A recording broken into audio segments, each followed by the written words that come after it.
Salut la communauté SNA, on se retrouve sur le podcast SNA avec Richard Nahe pour parler football et sport en général. Bonjour Richard. Bonjour Mansour. Ravi de te revoir à nouveau parmi nous. Ah ça c'est un moment spécial pour moi parce que ça me remet dans les années.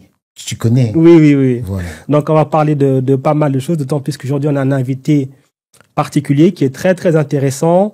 Il va être très attendu durant le mois de septembre parce qu'il aura beaucoup d'échéances. Pour le présenter rapidement, quand même, il a été ancien international gabonais, défenseur central chevronné. Il est passé par le FC 105 de Libreville, aussi l'Étoile du Sahel. Il a fait une petite pige du côté du Canon de Yaoundé, que tu connais très bien, Richard. Donc il a fait pas mal de choses. Il est passé par le Stade de Reims. Dans un camère. Voilà, Ajax Captain aussi. Donc voilà. Et maintenant, il est quand même sélectionneur des Panthères. Notre invité, c'est Thierry Mouyouma, le sélectionneur du Gabon. Bonjour Thierry. Bonjour Mansour. Ravi de t'avoir parmi nous. C'est toujours un plaisir. En tout cas, voilà, on sait qu'en plus là, le Gabon est sur une nouvelle dynamique, franchement, qui est intéressante. Donc voilà, on va te réquisitionner une petite heure pour parler football gabonais forcément, mais aussi football un peu plus global parce que je pense qu'il y a beaucoup de choses à dire. L'occasion de vous rappeler que ce podcast, vous pourrez le suivre sur les réseaux sociaux de SNA. Vous connaissez comme la musique, comme d'habitude, Sport News Africa. Il y a le site, toutes les pages, Instagram, Twitter, le Facebook et aussi la chaîne YouTube où il y aura en intégralité cet entretien avec Thierry Mouyouma. Alors, mais déjà, Thierry, avant de commencer, vous parlez vraiment de fond du sujet. Voilà, on est dans une période un petit peu, on va dire, de pré-match. Là, on était peu pré-saison après saison parce que pour certains, la saison a été très longue. Il y a les éliminatoires de la Coupe du Monde qui vont redémarrer en septembre. Ça va être le grand rendez-vous. Cette trêve aussi qu'on a actuellement. Comment est-ce que, en tant que sélectionneur, on gère un petit peu cette période-là? Écoutez, Mansour, déjà, pour vos auditeurs, merci l'opportunité. Et puis bon, je disais également, c'était des bons retrouvailles. C'est vrai. La dernière fois qu'on a été ensemble, c'est 2019, ça remonte. Pour ce qui est de comment meubler la période intersaison, c'est assez complexe parce qu'on fait plus un suivi. On est plus sur de la planification et de la programmation. Programmation en vue par rapport à septembre, planification également par rapport au stage et le suivi des joueurs. C'est la période que tous les entraîneurs et sélectionneurs n'aiment pas. Qu'il faut savoir où sont les joueurs, où vont-ils. Il y en a, pour notre cas, le Gabon, nous avons plusieurs qui sont en fin de saison, en fin de contrat. Il faut regarder d'autres qui devraient quitter le championnat gabonais, changer de club. Il faut regarder qui va être où. Et il faut savoir que les listes des présélections doivent partir au plus tard le 15 août. En plein mercato, en fait. En fait, en plein mercato. Il y en a qui n'auront pas joué une journée de championnat officiel, mais on va se baser sur les matchs amicaux. Donc, il faut regarder aussi leur temps de jeu, il faut organiser les RPE, c'est-à-dire que les récupérations, le temps de travail, toutes ces choses-là, il faut les faire dans cette période. C'est un peu un casse-tête quand même. Oui, c'est jamais simple, c'est pas évident. Il faut 2 fois bouger, mais on est partagé entre les vacances, il faut la famille, parce qu'on sort aussi d'une période de pression avec les matchs de juin, les matchs amicaux. Il n'y a pas beaucoup de repos. Mais Thierry, dis-nous, excuse-moi, je veux un peu comprendre. Comment se fait ta sélection? Sur la base de quoi tu décides de convoquer un et pas l'autre? La sélection, particulièrement la sélection gabonaise, on avait déjà sur la base de l'existentiel, c'est-à-dire qu'il y avait le Satur quand nous sommes arrivés, on s'est appuyé sur cette Satur. Au fur et à mesure que nous avons avancé, on a dû l'améliorer. Il faut tenir compte le Satur, il y avait beaucoup d'anciens joueurs et il fallait aussi qu'on renouvelle. Nous sommes aujourd'hui le staff technique qui en 2 ans a vu passer pas moins de 25 nouveaux joueurs. Parce qu'il faut comprendre que notre sélection a quand même une durée de péremption. À un moment donné, il va falloir que ça s'arrête.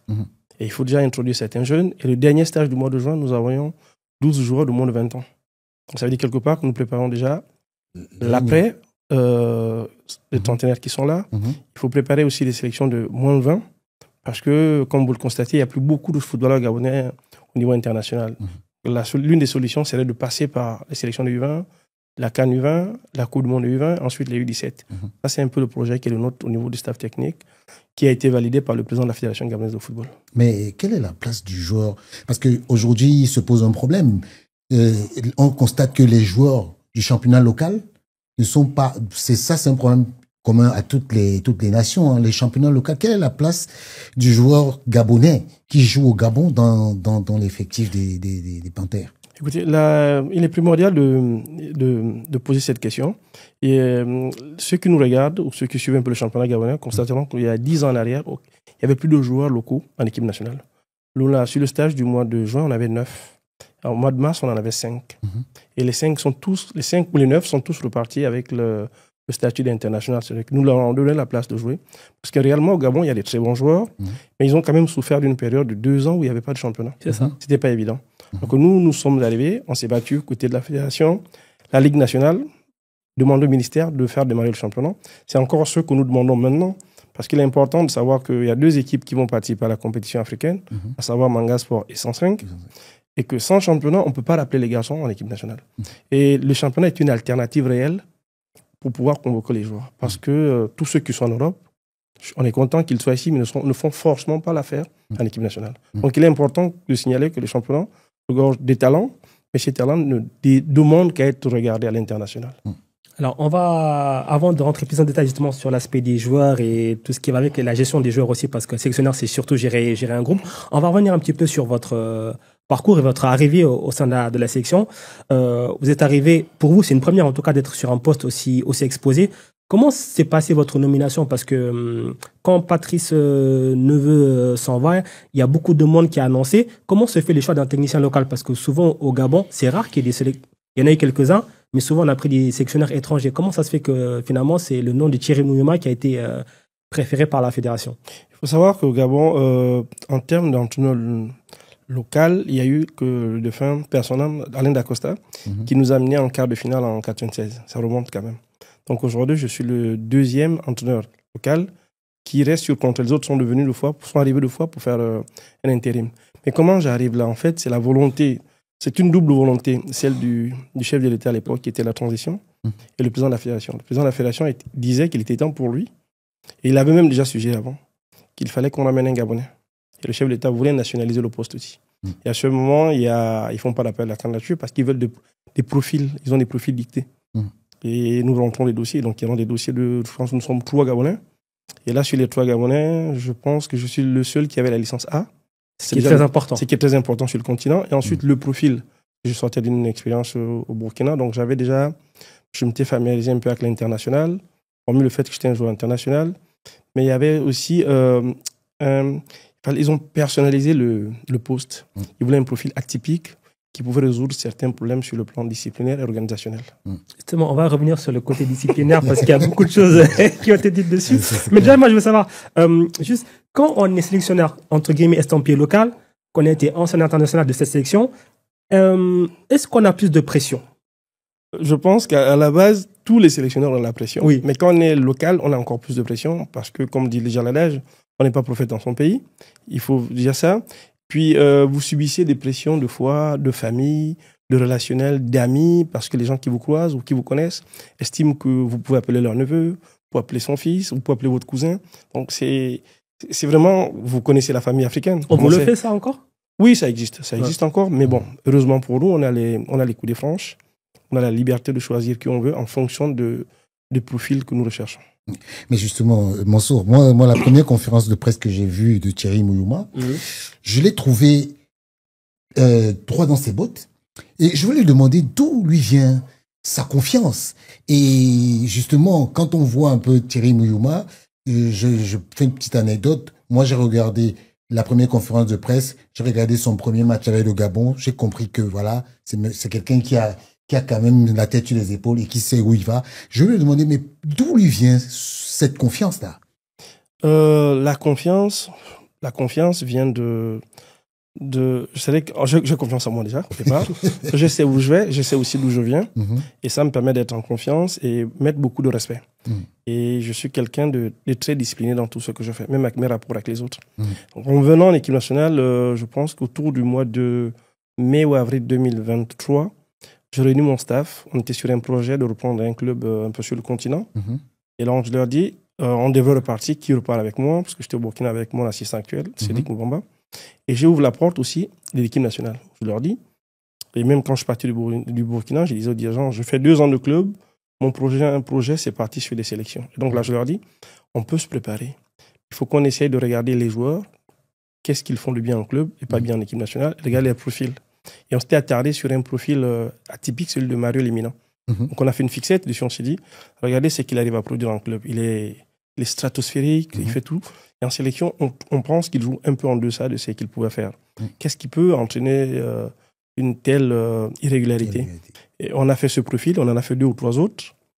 Donc on s'est dit, bon, on reste ouvert. Sauf qu'à cette période, j'avais l'impossibilité de repartir au Gabon. C'était pour des raisons politiques. J'avais pris position contre l'ancien pouvoir, donc je ne pouvais pas. Mais on restait pour nous, c'était un rêve. On s'est dit, il fallait qu'on se prépare. Et ça pouvait arriver.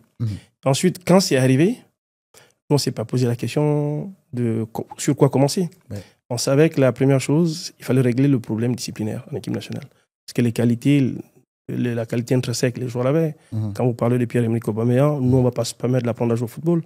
C'est quelqu'un qui fait partie aujourd'hui, depuis ces 15 dernières années, le meilleur joueur africain. Il a été Ballon d'Or, il a été meilleur buteur. Les Mina et Bouanga, c'était pas ça le problème. Le problème, c'était arriver à faire jouer les garçons ensemble, les faire vivre ensemble, s'accepter et remettre une organisation de famille au sein des sélections nationales. Alors, mais justement, qu'est-ce qui fait que pendant toutes ces années, il y a eu des problèmes au Gabon? On a vu ce qui s'est passé à la CAN au Cameroun, où Aubameyang et les Mina, ils ont été invités à quitter le groupe. Même avant ça, il y avait vraiment des problèmes d'histoire, des fois peut-être de clans, et des histoires de primes aussi. Il y a eu plein de choses. Qu'est-ce qui faisait qu'à un moment donné, en fait, on avait l'impression que le Gabon, à chaque race blanc-blanc, il allait avoir un problème. Est-ce que c'est l'état d'esprit des joueurs? Est-ce que c'était le staff qui n'était pas assez fort ou alors qui accordait trop de choses? Ou est-ce qu'il y avait peut-être des gens qui étaient au-dessus du staff qui parlaient aux joueurs? Qu'est-ce qui se passait vraiment? Le constat que j'ai fait en arrivant en sélection, c'est que je reconnaissais plus l'équipe nationale que j'avais quittée quasi 19-20 ans plus tôt. Mais il y a l'équipe nationale dans tous les pays et c'est la nation en miniature. En fait, c'est ce qui se passe au niveau de l'État qui se reproduit en équipe nationale. Et pour le cas spécifique du Gabon, c'était le cas. Notre pays était dans une espèce d'hécatombe. Et l'équipe nationale, ça se transmettait là aussi parce que certaines personnes qui étaient au poste avaient une influence. Je ne dis pas qu'aujourd'hui elle est totalement partie, mais ça s'est amoindri parce que l'état d'esprit a changé de manière drastique à l'arrivée des militaires. C'était très important. Et nous, quand nous sommes arrivés, on avait identifié ce premier problème. Et je dirais aussi que ceux qui étaient avant avaient leur part de responsabilité. C'est clair que pour que les garçons soient à l'heure à table ou se dévêtissent de portable, enlèvent leur portable ou une casquette, il faut que ceux qui sont en place fixent les règles. Donc nous sommes arrivés, je leur ai dit, moi je n'ai pas la prétention de vous apprendre à jouer au football, mais je vous dirais que je suis votre grand frère et je peux vous dire comment on doit vivre en famille africaine. Et ça, il faut comprendre que ces garçons l'ont accepté. Parce que ce qui s'est fait ensuite, il a fallu quand même qu'ils adhèrent. Et même, ils se retrouvent et se disent, OK, nous avons les qualités, nous avons le potentiel. Nous voulons représenter une nation, mais on ne peut représenter une nation que dans l'exemplarité. Dans ce cas, nous-mêmes, nous devons être les policiers de cette affaire. On m'a taxé de policier, bon, ça c'est dû à mon cursus scolaire. J'étais enfant de troupe, une école de police. Et donc, tout ça mis ensemble faisait que les garçons se sont autoprotégés d'abord. On a évité ce qui s'est passé au Cameroun parce que je pense qu'au Cameroun, on a quand même exposé nos joueurs. C'est ça. On a exposé parce que ça fait 2 ans que nous sommes là. On n'a aucun problème ni avec Mario, ni avec Pierre-Emerick, qui sont des garçons très, très professionnels. Il faut quand même que les gens se souviennent que le footballeur moderne, en fait, c'est que c'était un chef d'entreprise qui utilise son corps comme société. Il vit de ça. Donc, la première chose qu'il ferait, c'est essayer de protéger son corps au maximum. Donc, l'épisode du Cameroun, elle est loin derrière nous. Les responsabilités ont été reparties comme elles devaient. Nous sommes passés à côté de ça. On a conçu un autre modèle. On est parti sur la base de la famille, le droit d'aînesse. Nous sommes les aînés. Ensuite, entre eux, il y a les aînés. June Kolemangwa, Pierre-Emerick Aubameyang, Apinango, et ainsi de suite. Vous, quand vous arrivez, Aubameyang, il n'est plus en sélection. Il sort d'une élimination. C'est ça. Certains ont un peu une espèce de burn-out, sont un peu épuisés, fatigués, ne voudraient pas revenir. Alors, on ne sait pas trop s'ils veulent arrêter ou ils sont entre deux. Voilà. Et c'est ça qui a mis le débat aussi quand j'arrive. Parce que ma première présélection, Pierre-Emerick ne vient pas. Parce que je le convoque. Il joue à l'époque à Marseille. Et c'est un début de saison qui est assez mitigé, un peu compliqué pour lui. Donc, on ne se comprend pas et il y a beaucoup d'interprétations. Les gens estiment qu'il ne veut plus, je ne veux plus de lui. Donc, on a eu le temps de... J'explique aux gens qu'il faut ce type de joueur. Quand on veut l'appeler, il faut s'asseoir avec lui, s'accorder, mettre bien les points sur les i, savoir pourquoi il vient. Parce que ce n'est pas quand il arrive en sélection que je viendrai lui dire « T'es plus capitaine, le capitaine ira à Bruno, il va me demander pourquoi et comment. » Donc, il était important qu'on s'asseye, qu'on définisse, ou plutôt qu'on redéfinisse les contours de la cohabitation en équipe nationale. Thierry Mouyouma, excuse-moi, en 2017, je me souviens, le Gabon organisait la CAN U17 et je me souviens qu'à cette époque, parmi vos joueurs, il y avait certains parce qu'à ce moment-là, il y a eu des suspensions parce que les U17 gabonais avaient été éliminés au premier tour et la fédération avait décidé de suspendre déjà leurs activités au niveau des compétitions internationales. Et il se posait toujours à ce moment-là la question du comportement du joueur gabonais. C'est-à-dire quand il arrive en sélection, parce que sans vouloir trop en dire, il y avait des joueurs qui prenaient de l'alcool pendant les compétitions. Est-ce qu'aujourd'hui, Thierry Muyoma a réussi à enlever cette attitude du joueur gabonais qui est, selon certains, on trouve qu'ils sont... C'est trop fait tard. Trop fait tard. Je pense que c'est une figure de style aussi quand même. Je pense que le footballeur gabonais n'est pas plus fêtard qu'un autre. Mais l'idée aussi qu'on a en Afrique, c'est qu'un footballeur peut être sobre, loin d'alcool, ce qui est totalement faux. En Europe, où j'ai joué professionnel, à la sortie d'un match, on autorise aux joueurs de prendre la bière, un verre de bière. Ça permet aussi la récupération. Mais le problème avec nos jeunes, des fois, c'est l'abus. Ça, c'était pour la question avec l'alcool. Mais par rapport aux joueurs gabonais, je pense que dans notre sélection, il y a eu un moment, un laisser-aller. C'était quand même le bazar. Il fallait remettre une certaine autorité. Ouais. Il fallait redéfinir un peu la venue en équipe nationale, l'importance. Il fallait désacraliser la venue en équipe nationale. Parce que certains avaient cru que sans eux, l'équipe nationale ne se qualifierait pas, ne gagnerait pas les matchs. Les gens étaient devenus un peu indispensables. Donc il était important de dire que tout le monde est important, mais personne n'est indispensable. C'était un peu plus ça que la fête. Évidemment qu'il y a eu des comportements inacceptables, mais ça, c'est parce que certains avaient des zones d'influence et des gens très influents qui permettaient que certaines choses se passent. Mais est-ce que votre impact, vous avez aussi un regard sur les sélections inférieures pour que tous montrent avec un même état d'esprit, parce que vous êtes obligé, vous pouvez être appelé à appeler des gens de U17, U20, vous en avez appelé. Oui, effectivement. C'est-à-dire que après en sortie du mois de mars, quand nous avons discuté sur les conditions d'un renouvellement, nous sommes assis, on m'a donné l'opportunité de regarder au moins jusqu'en U17. Ça veut dire que la fédération, le président de la fédération, nous a, avec la DTN, donné une charge de réorganiser les catégories, de permettre, parce qu'on sait déjà que les U17 doivent jouer chaque année, c'est important qu'ils se qualifient à ces compétitions. C'est important aussi qu'on accompagne ces garçons. Mais quand on parle de footballeurs, on n'est pas loin, à côté, il faut parler aussi des éducateurs. On a connu ce problème au Gabon, c'est que ça faisait pratiquement 10 ans, on n'a pas eu de formation de licence CAF. Donc il était très important de se remettre à jour, de mettre à jour aussi le logiciel en termes d'entraîneurs, parce que ces joueurs ne peuvent pas jouer seuls. Ils viennent avec des connaissances intrinsèques.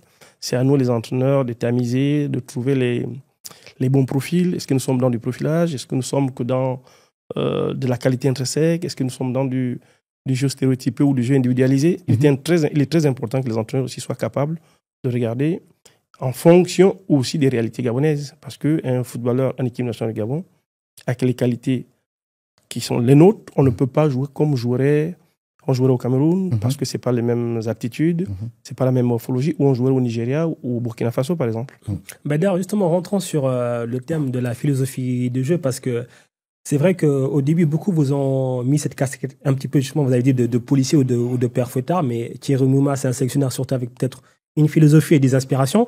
Moi, j'ai envie de savoir, est-ce que dans le football moderne, que ce soit actuel ou même un peu plus passé, il y a des coachs qui vous ont inspiré ou desquels vous êtes inspiré pour peut-être prendre certaines choses, ou sinon, est-ce que vous êtes construit tout seul? Écoutez, l'homme, je dirais que l'homme s'est construit tout seul, mais autour d'autres pères, parce qu'on n'est jamais tout seul dans la vie, on a des modèles dans la vie de manière générale. Quand nous sommes arrivés, il était important déjà de présenter notre projet, mais il tournait autour de 3 aspects majeurs, à savoir le type de management, le projet de jeu et le projet disciplinaire. Quand nous avons présenté ça aux joueurs, c'était pour avoir l'assentiment des joueurs, pour dire aux joueurs, voilà les garde-fous. Nous ne ferons partir personne, mais vous ferez partir tout seul, en fonction de ce que vous ne pourrez pas faire ici. Parce que c'est des comportements inadmissibles dans une équipe nationale. Et en club, c'est des choses que vous ne faites pas. Il est hors de question que vous le fassiez ici. Il devient très important. Et sur le projet de jeu, nous sommes arrivés avec 3 systèmes de jeu, c'est-à-dire le 4-3-3, le 3-5-2, le 3-4-3, qui sont pour moi des systèmes faciles, qui sont interchangeables. C'est-à-dire qu'au bout d'un quart d'heure de jeu, vous pouvez constater qu'un adversaire est beaucoup plus fort dans cet aspect, vous changez. Et nous avons mené aussi le profil du joueur gabonais. On a trouvé le profil du joueur, on a essayé de faire une recherche, mais pas assez poussée sur la prophylaxie. que j'ai travaillé 2 ans au Burkina. Qu'est-ce qui peut faire qu'un ailier soit fin ou ait plus de force pour qu'il obtienne la vélocité ou la vivacité? On a mené de la possession, mais pas que de la possession pour posséder. On a amené la possession, amené avec du jeu positionnel, parce que les joueurs, le profil des joueurs qu'il y avait permettait de le faire. Les joueurs sur les qualités premières des joueurs. Nous avons des joueurs qui sont rapides, qui sont véloces.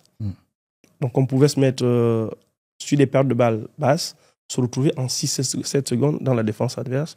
Quand vous avez des joueurs du profil de Bouanga, Jim Alevina, Aubameyang, ou des jeunes qui arrivent, cela nous permettait. Mais qu'est-ce qui a fait que je puisse faire cette lecture? C'est que dans ma formation, je suis un fanatique de l'Ajax, parce que j'ai quand même joué à l'Ajax Cape Town, en Afrique du Sud. Donc je me suis familiarisé aux travaux de Rinus Michels. Qui dit Rinus Michels, il va dire Cruyff. Je regardais Cruyff, Guardiola évidemment. Puis bon, après on ne reste pas focalisé que sur ces personnes. Vous l'avez si bien dit, le football moderne fait des changements, il fait de contradictions. Donc on a regardé un peu les temps de récupération de balles assez rapides que faisait Jürgen Klopp. Sur le continent africain, on a regardé aussi ce que faisait mon frère qui était au Sénégal, Cissé. Le Cissé. Parce que Cissé aussi, pour qu'il gagne la CAN, il a su défendre. Il marquait pas beaucoup, mais il n'encaissait pas beaucoup. On a regardé ce type de profil. Il faut la palette, on a essayé de l'ouvrir. On a essayé de l'ouvrir pour ne pas être se restreindre. Mais l'idée générale, c'est cela. L'idée, c'est je viens quand même plus de la formation Chassid. D'ailleurs, vous avez affronté le Sénégal et le Cissé avant qu'il parte au mois de mars. Oui, et ça a été une surprise. C'était à Amiens, non, je crois. Amiens, on a perdu 3-0. La surprise, c'est la première fois, je veux bien me tromper, qu'Ali Souci joue dans un 3-5-2 en début de match. Mais justement, vous êtes, en parlant d'Aliou Cissé, vous êtes défenseur comme lui. Oui. Et je vois un peu, quand on parlait de l'Ajax, je vois un peu Ronald Koeman. Et je fais un peu le lien entre Ronald Koeman, Aliou Cissé et Mouyouma. Est-ce que aujourd'hui, les entraîneurs qui ont été des défenseurs ont une philosophie autre? De ces 3 profils, je pense que s'il y a un qui arrivait à mieux gérer l'aspect défensif, je dirais Aliou Cissé. Un peu plus défensif que Koeman et moi. Celui-là, oui, Aliou Cissé, c'est même, je crois, le profil. Moi, j'ai joué libéraux, ensuite j'ai joué les milieux défensifs. Mais libéraux à l'époque, le libéraux à l'Ajax. En fait, il devenait 6. C'était le premier relanceur. Oui. Et c'est pour ça qu'il s'alignait très vite dans un 3-5-2. Et ça me rappelle un peu, j'ai un souvenir, j'ai discuté avec un éducateur à l'Ajax où je disais, je pense que dans le temps, on pourrait jouer qu'avec 2 défenseurs. Il me disait, oui, mais c'est prématuré. Ça se fait aujourd'hui. Parce qu'aujourd'hui, vous avez des équipes qui s'organisent en 2, 4-4, en position offensive. Donc et même en perte de balle, ils sont dans cette position. Surtout que les latéraux modernes viennent dans le milieu de terrain faire des efforts. On était déjà dans ces pensées-là. Mais pour revenir à ce que vous disiez, oui, les défenseurs ne font pas que du travail défensif. C'est une question d'idée. C'est une question d'idée, c'est une question de ressenti aussi, ce niveau-là. Alors, tout à l'heure, vous parlez des joueurs et des profils que vous avez dans votre sélection. Il y a quand même certains joueurs de renom. Tout à l'heure, vous parlez de Mario Lemina qui, pour moi, en tout cas, justement, si je reviens au match contre le Sénégal, certes, vous perdez 3-0. J'étais au stade et je me souviens d'avoir vu Mario Lemina. Il a fait un match. Il était au niveau des milieux sénégalais, si ce n'est au-dessus. Comment est-ce qu'on gère ce genre de joueurs, que ça Lemina, Aubameyang, autre, parce que c'est des joueurs, je dirais, peut-être de classe mondiale, vous allez peut-être le dire, mais ils sont vraiment au-dessus du lot dans un groupe. Comment est-ce qu'on gère ces stars et des joueurs comme ça, comme Mario? C'est-à-dire que quand je suis arrivé en la sélection, je trouvais des joueurs de stars mondiales, comme vous le dites. Il n'y a pas que ces deux-là. Ekwele, qui est là depuis bientôt aujourd'hui 19 ans, Apenangoy, Kanga, le cas de Bouanga, qui se porte bien. Certains joueurs qui étaient là depuis plus de 10 ans, mais qui, eux, voulaient regarder la direction que je montrais. C'est pour ça que j'insistais sur le fait d'être le grand frère et le père pour certains. Parce que les plus jeunes, je suis quand même leur père en âge. Donc, il était important que je sois cohérent. Nous partons d'ici, nous allons là-bas. Et pour y arriver, il faut que moi-même je sois exemplaire. Je ne peux pas leur dire, tu déjeunes à 9h et moi je me pointe à 9h05. Ils vont me dire, finalement, ça ne va pas le faire. Non, il a fallu que je sois déjà cohérent et qu'ils me suivent. Maintenant, sur leur plan de carrière, sachant qu'on avait des très grands joueurs, par exemple sur ces matchs-là, il y a des périodes où j'ai besoin qu'ils ne viennent pas. Je dis, venez pas, parce qu'il faut qu'on regarde les jeunes. Et il y a des choses, des fois, qu'ils ne peuvent pas accepter. C'est-à-dire que quand vous faites des tests, des périodes, et ça, deux fois, je comprends que mes compatriotes gabonais ne comprennent pas pendant les matchs amicaux. Ils se disent, mais pourquoi Obama ne vient pas ou un tel ne viendrait pas? Parce que vous allez deux fois dans des matchs avec beaucoup d'incertitudes quand c'est des matchs amicaux.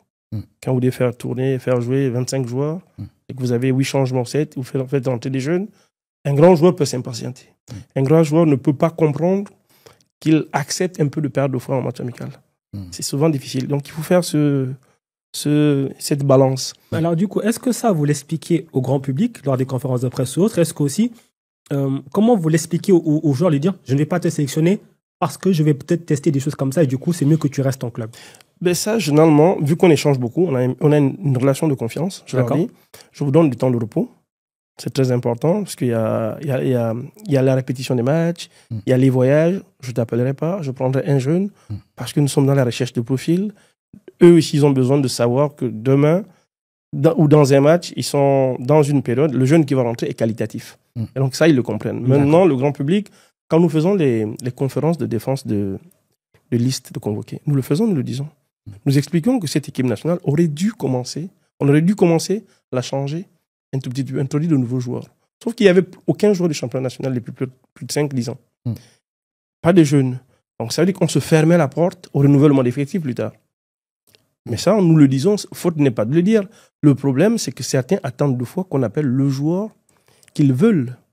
Le joueur qui est proche de leur famille. Sauf que moi, je ne suis pas sélectionneur pour gérer les états d'âme de fois. C'est là où je voulais en venir. Voilà, parce que des fois, en fait, j'ai regardé un petit peu des conférences de presse, des choses comme ça.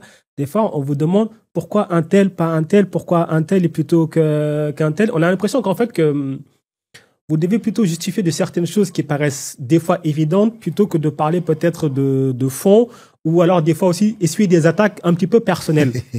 Oui, mais ça, les attaques, ça vient d'une certaine presse dans certains pays africains, et particulièrement au Gabon, qui est virulente au départ, pas parce que cette presse est professionnelle, mais parce que deux fois cette presse est en attente de ce qu'elle percevait avec d'autres avant vous.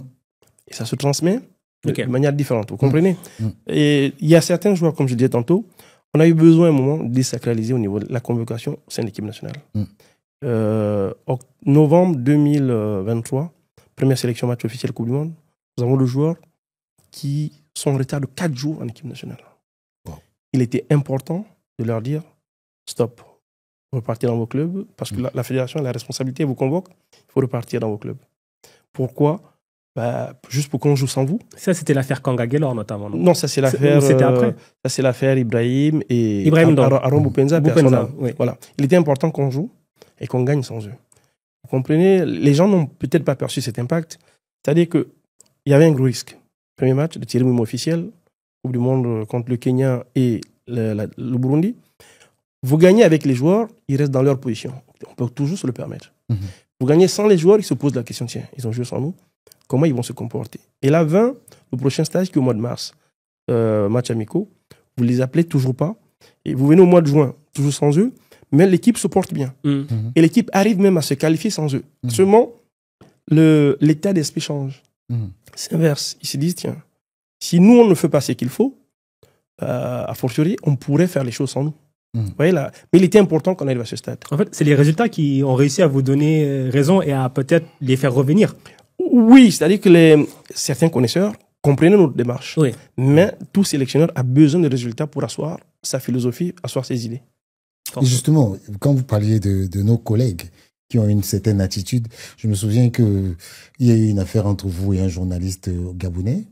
Mais comment vous gérez, quels sont vos rapports avec la presse gabonaise? J'ai des très très bons rapports avec la presse gabonaise, notamment la presse professionnelle ou les connaisseurs du football. Parce qu'il faut vous rendre compte que beaucoup de personnes aujourd'hui parlent de football sans le connaître. C'est aujourd'hui avec l'avènement des réseaux sociaux, tout le monde peut parler de tout, à tout moment, et dire tout et n'importe quoi. Sauf que les connaisseurs, généralement, ils ont une critique très objective. Et quand elle est insultante, débordante, différente, c'est plus intéressant. Et donc, avec votre confrère de la presse, moi, je ne dirais pas qu'il y avait un problème. Il y avait une volonté de nous entendre. À partir du moment où on dit, on monte du doigt, on dit, ce staff technique, ce sélectionneur, monnaie l'arrivée des joueurs en équipe nationale. Ouais. C'est-à-dire qu'on expose déjà la personne. Exact. On laisse libre la volonté de tout le monde de penser, dire des choses. Donc, il était important que je dépose plainte. Ouais. Mais la plainte, comme je l'avais dit, c'est toujours méchant d'envoyer un frère, un compatriote en prison. Le but, c'était pas ça. Oui. Le but, c'était de nous asseoir parce que celui qui porte les accusations a le devoir d'apporter les preuves. La preuve. Voilà. C'était ça le but recherché. Et tout est fini.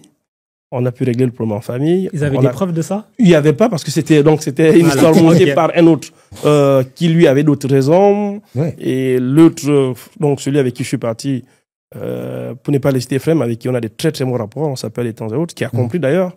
On s'est expliqué et puis bon, tout est rentré dans l'ordre.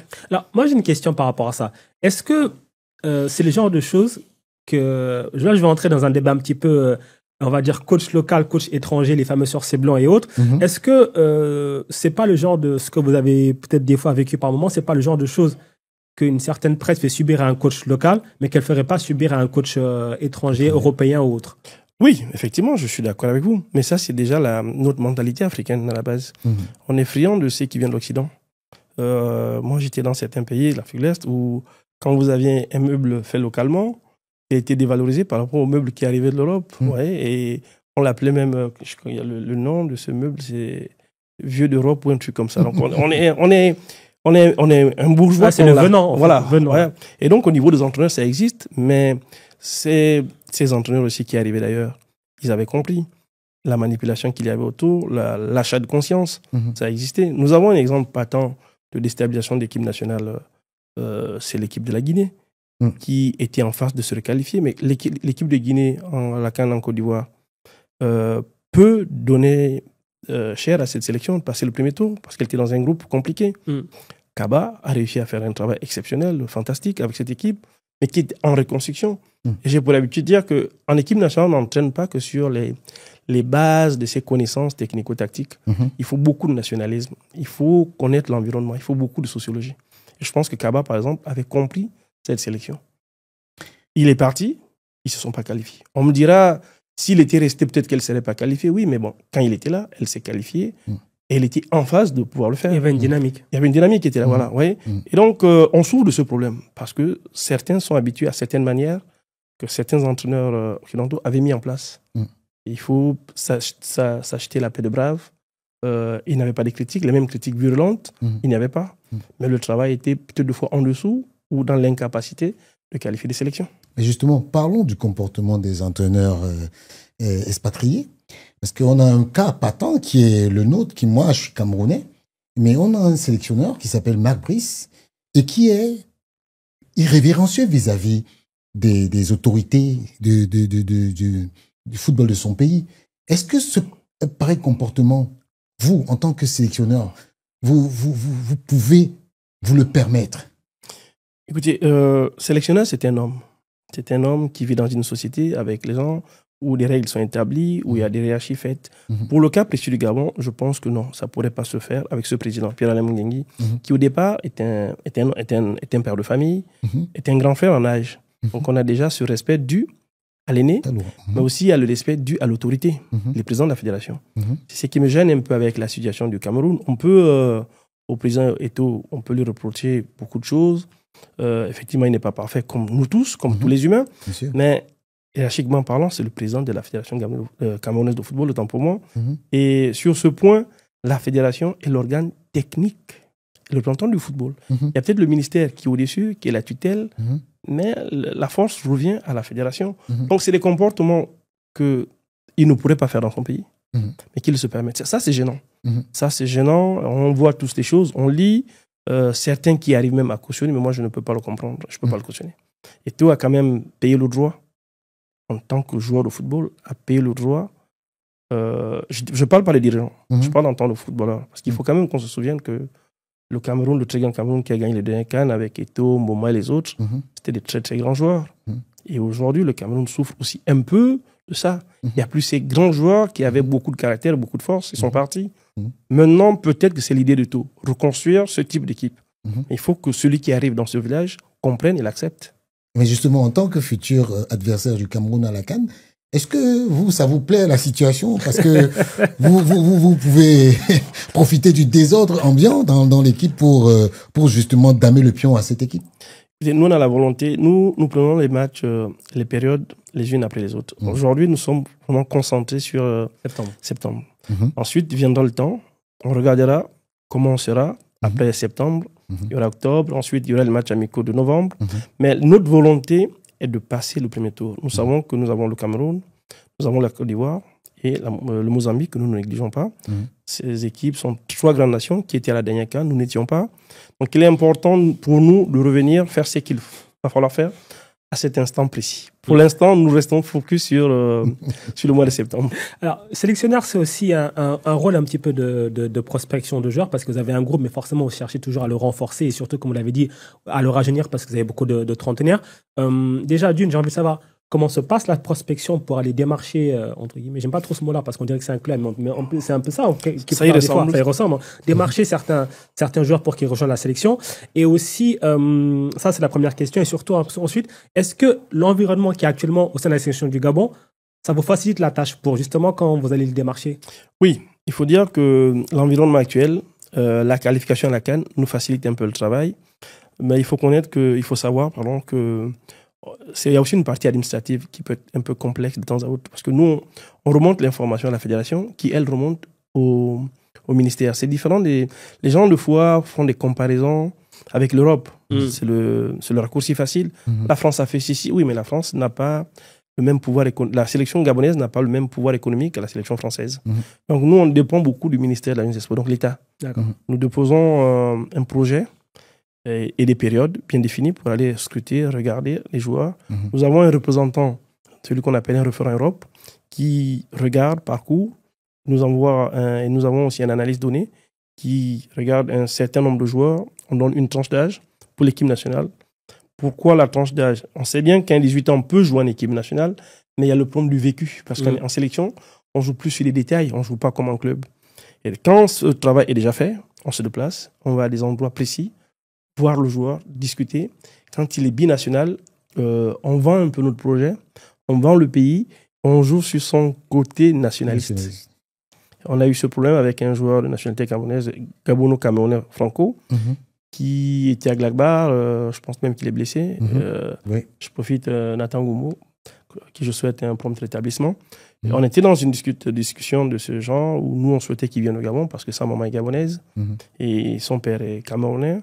Ensuite, il a opté par exemple pour le Cameroun. Mais récemment, nous avons Mathéo Moussa, qui est à Dijon, qui lui aussi est franco-gabonais. Il a opté le Gabon. Il y a le frère de Lemina aussi. Le frère de Lemina. Nous avons récemment un jeune Brian Meyo qui joue pour l'équipe de France et à Lyon, qui a opté aussi pour le Gabon. Donc, le fait de jouer, savoir aussi que ces garçons vont être dans une partie de préparation avec Aubameyang, Lemina, Bouanga, tous ces joueurs, ça nous aide effectivement. Ouais.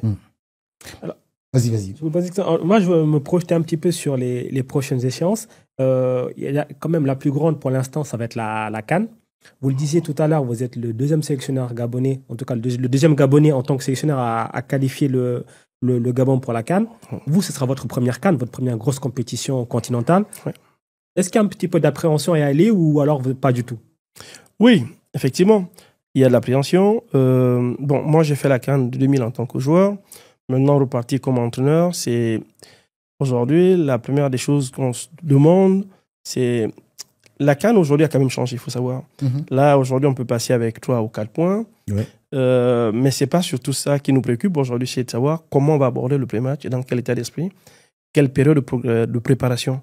Parce qu'avant, on avait 15 jours, un peu plus. Maintenant, ça va être 10, 8 jours de préparation. C'est autant de choses. Et quand on n'a jamais été à la CAN, il faut regarder les délais de préparation, les dates d'arrivée.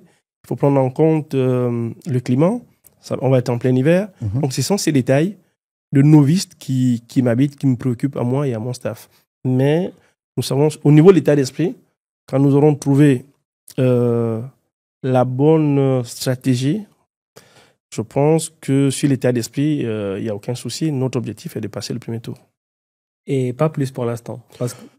Écoutez, vous ne pouvez prétendre aller en quart de finale que si vous passez le premier tour. C'est sûr. Voilà, c'est déjà ça. Non, je veux dire pas là. Je dis pas gagner la CAN forcément. Je vous dis pas de dire que vous voulez gagner la CAN. Il y a des équipes qui vont dire nous on veut gagner la CAN. Il y en a qui vont dire nous aussi on fait dernier carré c'est bien. Vous voulez aller pour l'instant passer le premier tour. Manso, il est clair que pour gagner la CAN, il faut gagner 8 matchs. Voilà.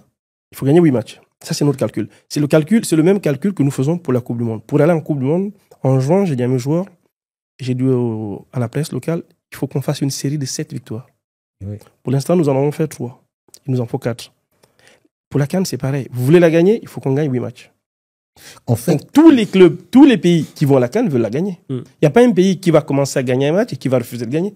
Bien sûr. Donc, tout le monde veut gagner, mais c'est deux fois le cheminement qui est différent et qui diffère. Il y en a qui s'autoproclament déjà vainqueurs parce qu'ils ont une étiquette, ils ont une casquette, ils ont un état de forme quand ils arrivent à la CAN, ils ont un état d'esprit, ils ont le joueur. Mais nous, notre état d'esprit actuel est d'aller le plus loin possible. Si le point le plus possible, c'est gagner la CAN, nous sommes dans cet état d'esprit.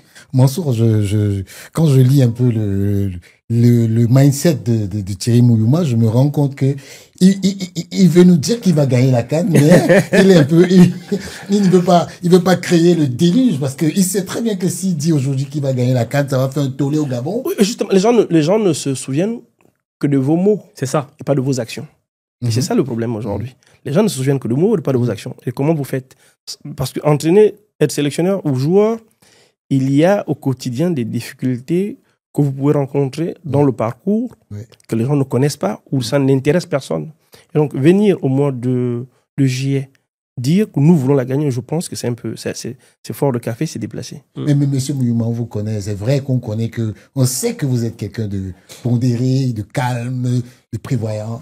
Mais dites-nous quelque chose, parce que vous partez pas à la CAN comme victime résignée. Non, après, moi j'ai envie de, je sais pas pour le défendre ou quoi, mais la dernière CAN, le Gabon n'y était pas. Oui. Donc, est-ce que aussi ça, c'est pas se dire, voilà, c'est un coach qui va découvrir sa première CAN avec une sélection qui n'était pas la dernière CAN. Finalement, il faut aussi faire preuve d'humilité. On a vu la dernière CAN qu'il fallait faire preuve d'humilité pour la gagner. Oui, mais monsieur Mouyouma, les Gabonais veulent que vous gagnez la CAN. Moi, j'étais à la dernière CAN en tant que spectateur. Elle était ouverte. C'était une CAN ouverte. On espère que la prochaine soit de la même qualité et qu'elle soit aussi ouverte. Nous n'étions pas la CAN, c'est vrai. Mais quand vous avez le matériel que le Gabon a, on a beaucoup d'expectatives.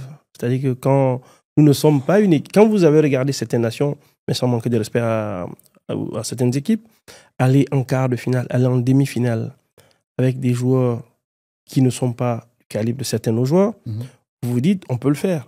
Mais là, ce qu'il faut, c'est arriver à la bonne période, dans la bonne fraîcheur, avec tout votre groupe au complet. Permettez-nous un peu de rêver. Cameroun-Gabon, c'est le premier match. Cameroun-Gabon, oui, c'est le premier match. Oui. Comment vous sentez ce match-là? Même si on est à des années, on a des mois-lumière, comment vous sentez ce match? C'est-à-dire que... En plus, c'est les voisins. Oui, ça, c'est le derby de l'Afrique centrale. C'est toujours des matchs particuliers. Moi, j'en ai joué pas moins de 3. C'est des matchs, c'est des bons matchs. Ça va être un très bon match. Je pense, très honnêtement, que ces deux équipes partent avec du 50-50. Exact. 50-50. Et la différence se fera au niveau de la volonté. Comme on le dit souvent, quand on a tout fait pour gagner un match de football, au niveau de l'état d'esprit, la défaite n'est que sportive. Mais je pense que pour nous, les Gabonais, nous serons plus que déterminés parce que nous jouerons quand même le Cameroun. Alors justement, comment est-ce que vous jugez les progrès qui ont été faits par cette équipe du Gabon que vous dirigez maintenant, depuis votre prise de fonction jusqu'à maintenant? On sent qu'il y a justement, vous arrivez, c'est un petit peu le désordre sur le terrain, c'est un petit peu le désordre en dehors du terrain. Il a fallu d'abord régler en dehors du terrain. Ça, c'était, je pense, la priorité des priorités. C'était primordial. C'était la priorité des priorités parce que sinon, le terrain n'allait pas suivre. Maintenant, on sent que sur le terrain, il y a des choses qui se passent, il y a des choses que vous essayez de mettre en place, un certain projet de jeu. D'ailleurs, j'ai vu qu'il y a certains, justement, on en parlait tout à l'heure de la presse, il y en a certains qui critiquaient parce qu'ils disaient qu'ils ne comprenaient pas votre projet de jeu ou votre schéma de jeu. Donc déjà, expliquez-nous un petit peu plus ce que vous voulez mettre en place et comment est-ce que vous expliquez justement l'évolution de votre équipe et sa progression. Oui, vous savez, Mansour, quand vous avez une certaine presse où des personnes se lèvent et disent on ne comprend pas le système de jeu du Gabon, vous vous dites il y a un problème. Vous dites il y a un problème. Mais monsieur Mouyouma, la presse n'est pas là pour comprendre le jeu. Hein? Oui, mais la presse n'est pas là pour comprendre le jeu, mais la presse est là pour comprendre que chaque équipe qui s'aligne a un système de jeu. C'est le b.a.-ba du football. Oui. Système de jeu, c'est 4-3-3, 3-5-2, 4-4-2. Ça, c'est système de jeu, c'est pas de la tactique. Sinon, on est obligé de renvoyer cette presse aux fondamentaux. Comprendre c'est quoi la tactique, c'est quoi la définition de la tactique. Donc, nous avons mis un système de jeu, j'ai expliqué. Nous avons trois systèmes de jeu préférentiels. Maintenant, dans un match, il y a la capacité aussi de s'adapter. Donc, deux fois, on s'est adapté. On a dû défendre en camp 2-3-1, deux fois, parce qu'on avait besoin de récupérer bas et utiliser la profondeur, de laisser dans le dos de l'adversaire. Donc, ça, c'est des stratégies qui évoluent. Le plan de jeu, il est évolutif. Mais pour ce qui est du Gabon, après les systèmes de jeu, il y a la volonté de beaucoup posséder. Notre souhait, c'est de ramener, dans notre 4-3-3, ramener les ballons à des ailiers pour que jouent les 1 contre 1 offensifs. Donc, Bonga et Levina surtout. Voilà, surtout cela. Ramener, quand le ballon sort très bien, il leur parvient. Très souvent, s'ils jouent bien le 1 contre 1 offensif, il y a une qualité de centre, il y a la présence. Maintenant, ce que nous essayons de rajouter un peu, depuis, c'est l'apport des latéraux. Le dédoublement extérieur et intérieur. Donc, et puis, le travail dans les interlignes. C'est des choses que nous essayons d'améliorer. Mais quand vous avez une sélection et que vous n'avez qu'un ou 2 jours de travail très souvent avant le match, il n'est pas facile. La seule période, c'est la période de juin. Et aussi avec les mouvements, les nouveaux arrivants, il faut tout le temps se réadapter, réexpliquer. Mais je vois que le groupe, il apprend vite, il évolue. Mais nous avons surtout réalisé une chose qui est formidable, c'est jouer dans les spécificités de nos joueurs. Jouer, réunir l'équipe, jouer par exemple pour Aubameyang et Bouanga. Ça, c'est une chose pour laquelle je suis très satisfait. Mais monsieur Mouima, c'est un petit débat que j'ai envie de lancer. Hein. Est-ce que vous pensez que forcément, avoir la possession de balle, ça veut dire qu'on a forcément le contrôle du jeu? Parce que je vais vous donner un exemple. Le Nigeria, à la finale de la Coupe d'Afrique contre la Côte d'Ivoire, a eu la possession du jeu, mais elle n'a pas gagné. Oui, justement. Mais nous, récemment, on perd 4-1 contre le Cameroun chez nous. Pardon, pas le Cameroun, le Maroc, oui. En ayant une très haute possession, plus de 62% de possession. Le problème, nous ne parlons pas de possession nous parlons de possession qu'on alterne avec le jeu positionnel. Pourquoi? La possession nous permet de sortir le ballon très vite. Nous savons que nous mettons dans la possession la capacité de jouer très vite. C'est dans nos transmissions. C'est là où nous devons être meilleurs dans les transmissions et mettre de l'agressivité positive, même dans les transmissions, pour pouvoir sortir. Parce que si on ne peut pas posséder la balle, on ne peut pas la sortir. Il faut qu'elle sorte. Et ensuite, au-delà de la moitié de terrain, on arrive à trouver nos excentrés, nos joueurs avant, qui peuvent, eux, à ce moment, jouer les 1 contre 1 offensifs. C'est-à-dire que nous sommes protagonistes dans notre façon de faire. Nous prenons beaucoup de risques sur le plan offensif. Nous essayons de faire bouger le bloc adverse. Nous essayons de désarticuler parce que sur le continent, le bloc équipe existe encore dans plusieurs sélections africaines. Et nous n'avons pas le type de joueur pour pratiquer un football direct. Ce rapport de force directe, nous n'avons pas la capacité, nous n'avons pas la force. Et ça, c'est atypique du footballeur, même gabonais. Nous avons un autre profil de joueur. Je parlais tout à l'heure de la prophylaxie de nos joueurs. Même ça va plus loin. Ça va plus loin. Si on arrive à faire des recherches comme dans certains pays, on ira même chercher l'anthropologie de nos joueurs à la base. C'est vrai en plus. Mais justement, est-ce que vous ne pensez pas qu'aujourd'hui, le football africain s'est beaucoup européanisé? Oui, il s'est réinventé, on va dire. Je préfère dire qu'il s'est réinventé. Il s'est réinventé parce que la tactique prend beaucoup de place. Mais il faut réamener l'intuition du joueur, le joueur créatif. On a connu ça dans le temps avec... Mais est-ce qu'on n'a pas gommé ça justement parce que maintenant, beaucoup de jeux de position, des choses comme ça, notamment on voit dans le championnat européen. Mais le jeu de position, en fait, c'est plus de la consigne. Le jeu de position, c'est du temps gagné. Si vous êtes positionné 3 quarts et que vous allez dans ce sens, ça vous permet d'aller très vite, de vous retourner, d'aller dans cette direction.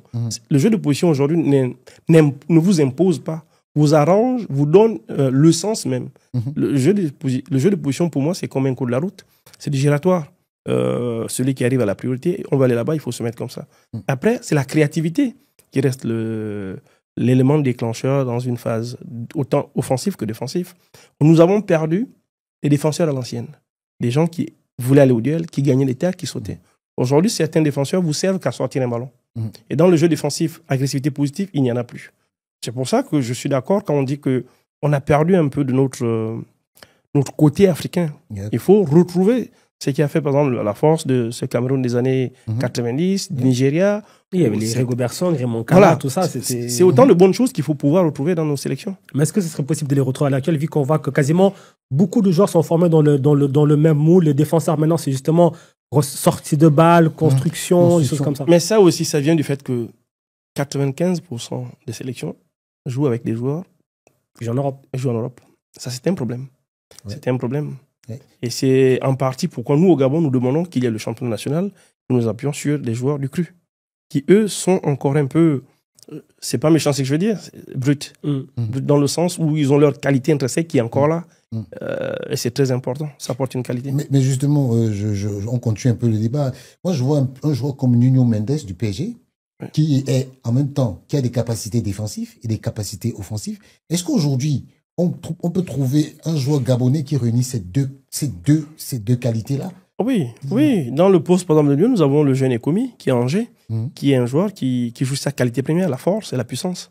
Et il ne se cache pas. Nous avons Mario Lemina, qui joue en Europe depuis des années, mais qui n'a pas trop changé. Qui reste un joueur, si vous mettez de l'impact, l'agressivité positive. Nous, dans nos sélections, nous avons des joueurs comme Poco, qui est revenu là, qui sait jouer ce football-là. Et c'est important. Pour nous, aujourd'hui, ce sont des armes que, par exemple, certaines équipes qui devront nous affronter les prochains regroupements ou à la CAN n'ont pas. C'est des avantages. Justement, je voulais m'avancer pour parler des prochaines échéances. Pardon. Septembre, il y a la reprise des éliminatoires à la Coupe du Monde. Ouais. Et vous avez 2 matchs qui vont être très, très importants. Alors, j'ai envie de dire que ce sera un peu comme le Boxing Day. C'est-à-dire que la qualification pour la Coupe du Monde, elle ne va pas se gagner là-bas, mais il y a moyen de la perdre là-bas. Comment est-ce que vous abordez cette échéance? Parce qu'en plus, il y a ce choc contre la Côte d'Ivoire que je vais envie de dire, tout le monde a coché la date. Oui, septembre, c'est une période spéciale, primordiale pour nous. Déjà là, il faut savoir où ils vont être mes joueurs, dans quel état d'esprit.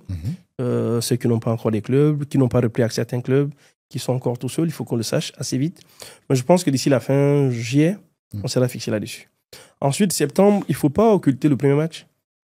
Récemment, l'éliminatoire de Cannes, la Centrafrique a fait pareil.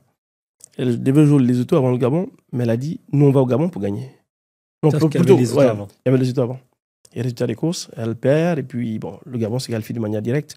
Donc nous, il faut déjà qu'on gagne le match contre les Seychelles. C'est un match très important pour nous. Il est très important celui-là. Ensuite, l'explication avec la Côte d'Ivoire. Aujourd'hui, j'ai envie de dire déjà que les théorèmes des stades n'existent pas. Certes, on joue chez nous, mais nous avons l'obligation de gagner. Nous avons l'obligation de gagner. En juin dernier à Korogo, quand on perd 1-0, j'avais quand même dit que perdre ce jour-là, ce n'était pas une fatalité. C'était pas une fatalité parce que c'était un combat dans la guerre qui nous oppose à distance avec la Côte d'Ivoire, mais qu'après ce match, il en restait 7. Que la différence pouvait se faire à tous les niveaux. 3 jours plus tard, nous, on bat la Gambie. Ils font un nul face au Kenya. Là, il reste 4. Nous, en gagnant au Gabon en septembre, on a notre destin en main. C'est ça. Mais c'est totalement pas fini. Bien sûr. Mais il est important de gagner ces matchs pour aborder les autres sur le bon plan mentalement. Il y aura la Gambie et le Burundi. Et aussi, c'est un adversaire direct lors de la prochaine CAN. Donc, au niveau de l'ascendant psychologique, il serait important pour nous que nous gagnions ce match. Donc, double enjeu. Oui. Mais l'enjeu le plus important reste la Coupe du Monde parce que c'est un rêve. Et aujourd'hui, le peuple gabonais, dans son entièreté, veut vivre ce rêve, le rêve de la Coupe du Monde. Thierry Mouma, on sait que le Gabon, généralement dans la ville de Franceville, perd rarement. Mais on a vu le contraire la dernière fois contre le Maroc à Franceville. Parce que moi je connais un peu le Gabon, je connais un peu l'état d'esprit des Gabonais, est-ce que vous allez toujours partir à Franceville pour jouer parce que vous savez que là-bas c'est difficile de perdre, ou de venir jouer à Libreville parce qu'on sait aussi généralement qu'à Libreville c'est souvent la catastrophe? Écoutez, l'idée était de changer peut-être à Libreville, où le stade pourrait être plein à 15h, 16h, ce qui est différent de Franceville. Mais le problème, comme vous le connaissiez, c'est l'homologation du stade. Tout à fait. Nous jouons à Franceville aujourd'hui, un peu aussi par défaut, parce que ce stade est le seul qui est homologué. Voilà, c'est la raison. Mais il appartient aujourd'hui aux autorités, au peuple gabonais dans son entièreté, qui veut aussi aller en Coupe du Monde, de faire le nécessaire. On a été bluffé récemment au Kenya. Le stade était plein à midi. Et on a joué dans un chaudron. Donc ça a dû motiver nos joueurs qui, eux, sont habitués à jouer dans des stades pleins. Et c'est important que le stade de Franceville soit plein en septembre. Alors, sur qui sera la pression sur ce match-là? Plutôt Gabon, plutôt Côte d'Ivoire? Je pense que la pression, c'est là sur la Côte d'Ivoire. Mais ça ne nous enlève pas la pression naturelle de la haute compétition. Moi, en tant que sélectionneur, oui, j'ai de la pression parce que le poste de sélectionneur qui est envié, on le maintient grâce aux résultats. Mais la Côte d'Ivoire est, elle, championne d'Afrique. La Côte d'Ivoire, pour l'instant, est en tête. Elle se déplace chez le petit Gabon qui n'était pas, si j'entends un peu les propos qui sont dits ici et là, c'est le petit Gabon. Ça montre que vous lisez ce que c'est dit. Bah, écoutez, j'ai quand même un service de communication qui me remonte des infos, même si je ne suis pas de manière directe sur les réseaux sociaux. D'accord. Donc, c'est ça. Et puis, aujourd'hui, avec l'avènement de certains médias, vous avez des slammeurs de chaque pays qui s'attaquent un peu. Le Gabon, le Cameroun. Donc, vous avez ces blagues-là qui sont en bonne guerre. Et pourtant, oui, c'est sympa. Donc, tout le monde pense que la Côte d'Ivoire va le faire, devrait le faire. Et donc, la pression est sur la Côte d'Ivoire. Mais ne nous enlève pas, nous, la pression du résultat. Parce que ça, c'est très important pour nous. Ce match, il est capital. Et justement, parlons un peu de votre relation avec les réseaux sociaux, parce que vous en parliez là tout à l'heure. Mais est-ce que c'est une peur de regarder les réseaux sociaux? Quel est votre rapport avec les réseaux sociaux? Écoutez, c'est pas une peur, c'est l'homme qui décide de se protéger n'est pas forcément le peureux où il a envie de vivre dans un... Je suis un humain. À la fin de la journée, je reste un humain comme tout le monde. Je suis fait de chair, de sang. Oui. Je m'en ressenti. Il y a des choses que je ne pourrais certainement pas prendre. C'est un peu ce que je vis avec ma famille, ma femme, mes enfants. Les réseaux sociaux, oui, pour tout, mais partie football, faites attention parce que ce qui peut être dit peut être choquant. Voilà. Donc, c'est pour ça que de manière délibérée, quand j'ai été nommé sélectionneur, j'ai décidé d'arrêter mon compte sur certains réseaux. Et j'ai une équipe qui est un community manager qui s'occupe de cette tâche-là. À un moment, j'avais un peu un retour de tout, mais là, depuis, on filtre, on tamise, on envoie ce qui est... Pas ce qui est agréable, non, ce qui est intéressant. Et c'est qui est intéressant. Mieux comme ça? Oui, ça pollue moins, non, l'esprit. Bon, après, vous savez, les réseaux sociaux, il y a aussi un type de public qui est plus à l'aise. Plus jeune on est, mieux on s'amuse sur les réseaux sociaux, sur certaines qualités. Moi, franchement, il y a des choses que je ne retrouve pas. Il y a certains médias que j'utilise pour ne pas leur faire de la publicité inutile ici. J'y vais parce qu'il y a des analyses. Je vous lis sur certains médias. C'est intéressant. Il y a nos Africains. Oui, il y en a qui sont de qualité. Oui. Ou quand il y a des analyses, tout ce qui est lié objectif et les critiques sont très objectives. Vous apprenez de certaines choses. Et il y en a d'autres où c'est le fourre-tout. Ou c'est le souk, et ça, c'est pas important d'y aller. Mais justement, il y a un sélectionneur camerounais qui avait dit à ses joueuses que ceux qui viennent en sélection et qui vont utiliser soit TikTok, soit WhatsApp, il va les mettre hors de la sélection parce qu'ils sont là pour se concentrer pour la compétition. Est-ce que c'est ce genre de message que vous, Mouyouma, vous pouvez conseiller à vos jeunes joueurs qui peuvent être appelés en équipe nationale ou même ceux qui sont des adultes? Moi, j'ai des joueurs qui ont souffert des réseaux sociaux après un match. Et le conseil que je leur donnais, j'ai dit sortez de là. Vous n'avez rien à faire, c'est de la souffrance inutile. La seule chose que les gens retiennent deux fois, c'est une action ratée, c'est une passe non faite. Et là, ils vont commencer à vous insulter, vous dire certaines choses. Vous n'êtes pas prêt à supporter ces choses. Vous êtes prêt à supporter que des louanges, des bienfaits. Dans ce cas, il faut quitter le réseau social parce que nous, en sélection, on joue tous les 3 jours dans un stage de 8 jours. Donc, le joueur qui joue le premier match, qui sort meurtri mentalement, ne peut pas se reconstruire s'il est sur les réseaux sociaux. Il ne trouve pas le sommet, il se refait le match et il se refait les critiques. Si j'avais fait ceci. Donc, le plus important, c'est de ne pas y être, d'avoir un échange franc avec l'entraîneur. On fait une critique, on fait des séances vidéo, on va décortiquer l'action, on va décortiquer le match. Et avec les partenaires, on fait une analyse objective en disant on aurait pu passer par là, voilà le cheminement, et on s'encourage. Parce que l'objectif de l'équipe nationale, je disais, c'est vivre dans une famille. Notre responsabilité en tant que staff, joueurs, est aussi de nous protéger, pas de nous exposer. Alors, les réseaux sociaux ne vous font pas que vous protéger. Oui? Parce que les gens, quand ils viennent, ils ne vous disent pas des choses, ils vous disent des choses parce que vous avez pris la place d'un de leurs, un ami à eux, qui pouvait être là. C'est ça la difficulté. Alors, on va retourner un petit peu sur le terrain et les prochaines échéances. Le Gabon va retourner à la CAN. Vous disiez tout à l'heure, objectif, passer les poules, donc être en quart. Moi, j'ai envie de vous demander, qu'est-ce qui fait que pour l'instant, le Gabon, son plafond de verre, c'est les quarts, justement? Qu'est-ce qui va faire que... déjà, comment ça s'explique un petit peu que le Gabon n'arrive pas à passer au-dessus? Et qu'est-ce que vous pensez que vous pouvez apporter pour peut-être, éventuellement, si vous arrivez au quart de finale, pouvoir les passer? La dernière fois que le Gabon a été en quart de finale, c'est 96, avec un sélectionneur gabonais, D'Acosta.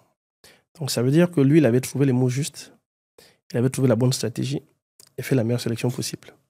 En même temps, le Gabon a participé à 2 CAN à domicile, où, de mon point de vue, je pense qu'on n'était pas préparé ni à organiser ces CAN, ni à participer.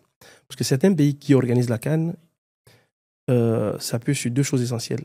La volonté de gagner et le plan économique. Nous n'avons rien réalisé des 2. Ça a été encore en quart de finale en 2012.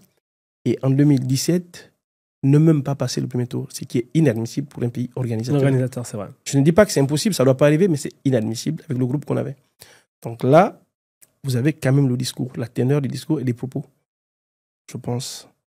Et aujourd'hui, nous sommes dans les dispositions de pouvoir justement briser ce plafond de glace. Mais pour arriver à briser ce plafond de glace, il faut sortir du premier tour. Parce que le premier tour ne se joue pas comme on jouerait le second tour. Et avec les joueurs dont le Gabon dispose actuellement, nous sommes capables de surprendre lors de la CAN 2025. Alors aussi, est-ce que vous n'avez pas peur que ça peut être une crainte, supposons que le mois de septembre se passe moins bien que prévu comptablement, le mois d'octobre aussi, c'est-à-dire que donc à terme, il n'y a pas de qualification en tout cas directe pour la Coupe du Monde.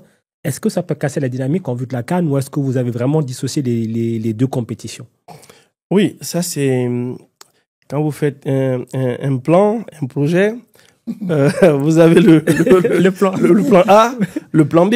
Mais il faut quand même se souvenir que quand nous commençons les éliminatoires de la Coupe du Monde, en termes de nation, nous ne sommes pas préparés à partir de la Coupe du Monde. Non. C'est vrai. Nous sommes 3 ou 4 personnes arrivées, le président de la fédération, moi. Et certaines personnes nous demandent d'utiliser les matchs de la Coupe du Monde pour asseoir l'idée de la préparation de la CAN. Mais la préparation de la CAN ne commence qu'une année plus tard. Oui. Vous voyez? Et donc, on commence à gagner. Nos 2 premières victoires nous mettent la pression, en fait. On se met la pression tout seul. OK. Donc là, aujourd'hui, nous sommes dans une position où on peut aller en Coupe du Monde. Et on doit pouvoir aller en Coupe du Monde. Donc, dans notre mental, pour éviter la déception, quand nous discutons en interne, nous avons un type de discours pour nous préparer. Et l'objectif ici est de gagner en septembre pour aller en Coupe du Monde et finaliser en octobre. Ensuite, nous avons les matchs amicaux de novembre qui nous permettent d'aller à la CAN. Maintenant, s'il devait arriver que ça ne se passe pas comme on l'a prévu, mais on repart au plan à l'initial, qui consistait à dire, parce que pour l'instant, nous sommes le meilleur 2e sur le continent africain. Vous savez que ce schéma est beaucoup plus long, mais il peut encore nous amener à la Coupe du Monde. Vous savez que ce schéma long nous permet aussi d'être toujours compétitifs. Et quand nous arrivons à la CAN, nous avons beaucoup de matchs. C'est vrai, accumulés. Nous avons accumulé une expérience en termes de jeu.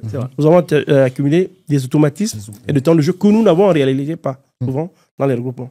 Donc nous sommes en train de nous battre nous-mêmes dans nos têtes avec une stratégie, mais qui pour nous elle est déjà toute écrite. Sauf que des fois on l'expose pas parce que ça peut nous revenir, ça peut être contre-productif aussi. Bien sûr. Voilà un peu l'idée.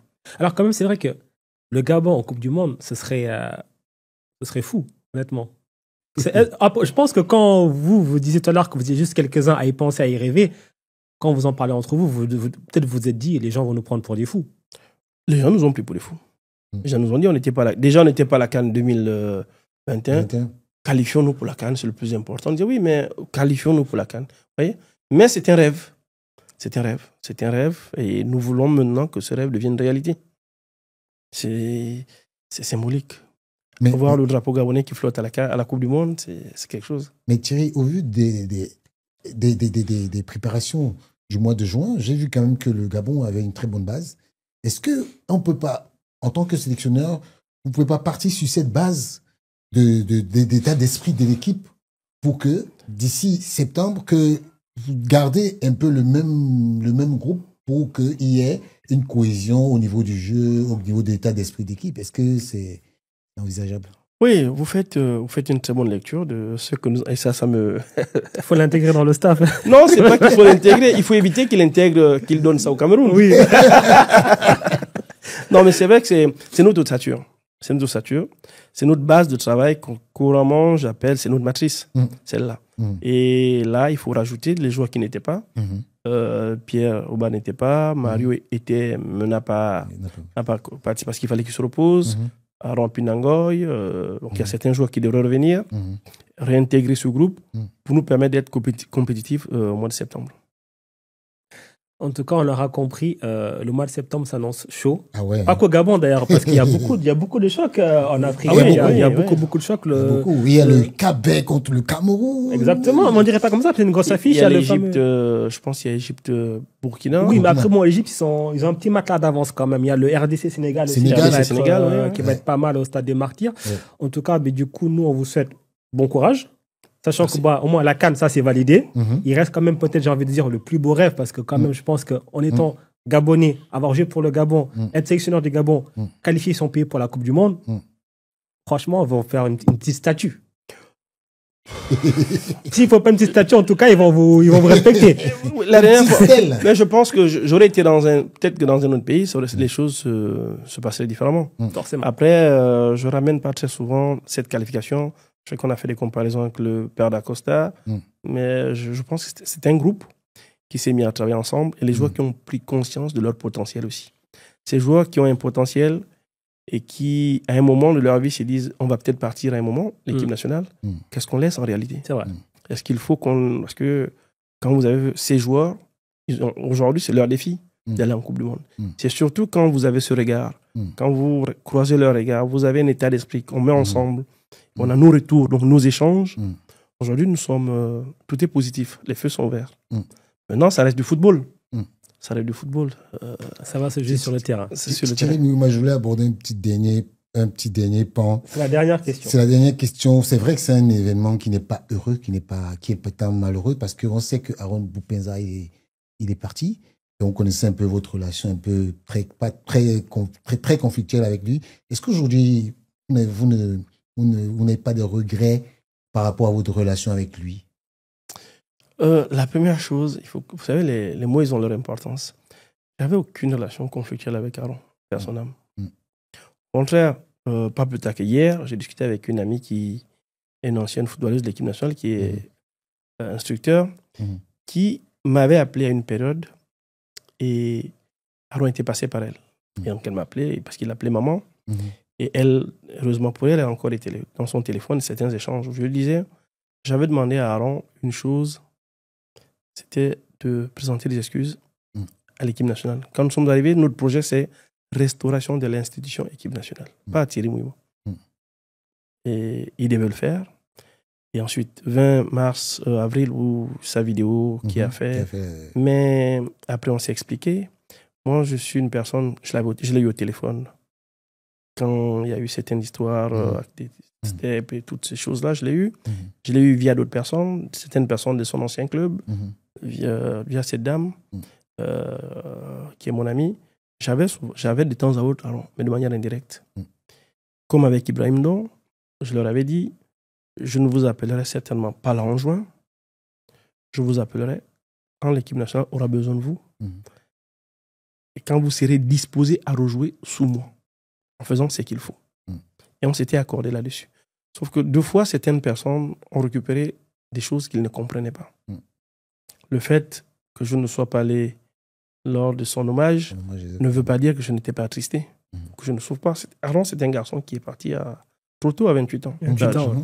Quand vous perdez un jeune joueur de cette trempe, c'est tout le football gabonais qui en souffre. Et le premier à souffrir, c'est moi qui utilise ces joueurs.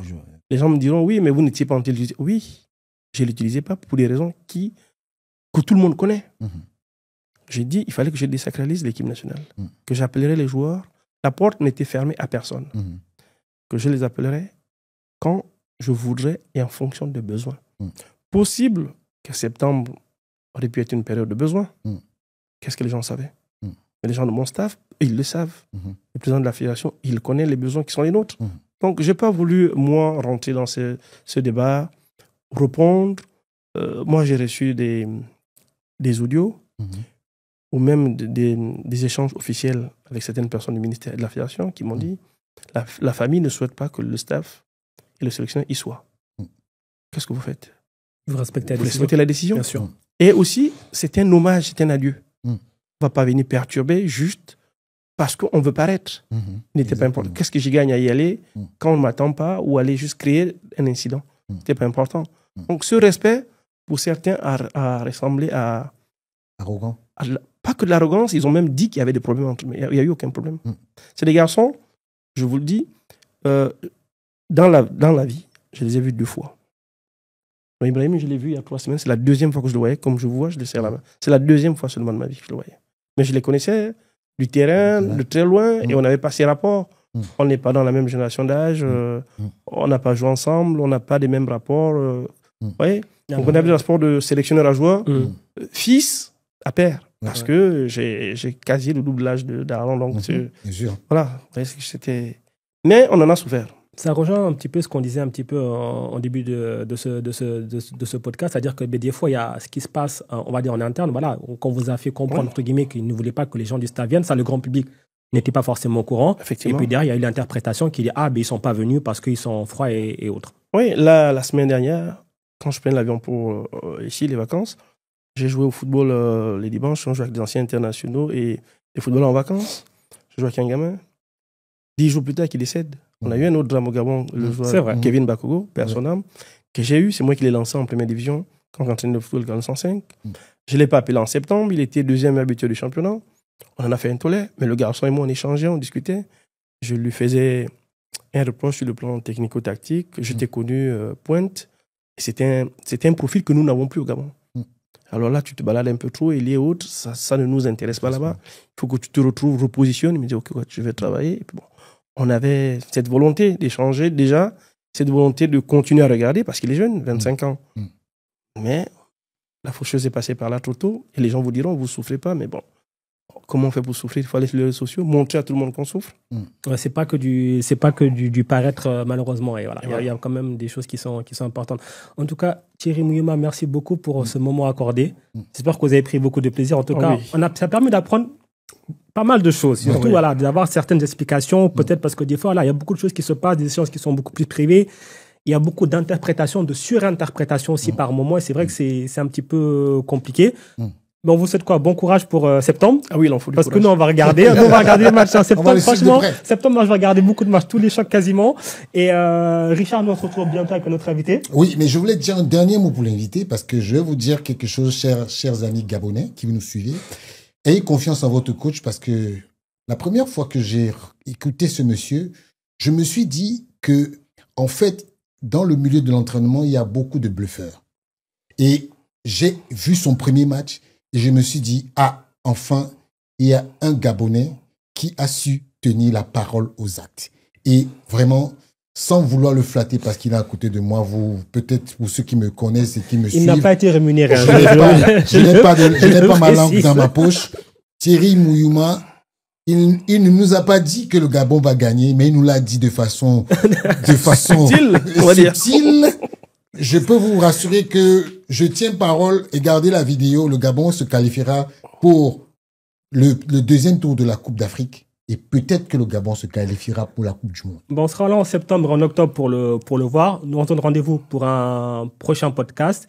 Et puis, n'hésitez pas à nous suivre sur les réseaux sociaux de SNA. Vous connaissez la musique, hein, le YouTube pour l'émission en entier. Il y aura toutes les séquences sur Instagram, Facebook, Twitter et autres. Et surtout aussi, il y aura le quiz Muyuma qu'on va faire dans quelques instants, que vous pourrez retrouver aussi. Il y aura pas mal de séquences intéressantes. À la prochaine.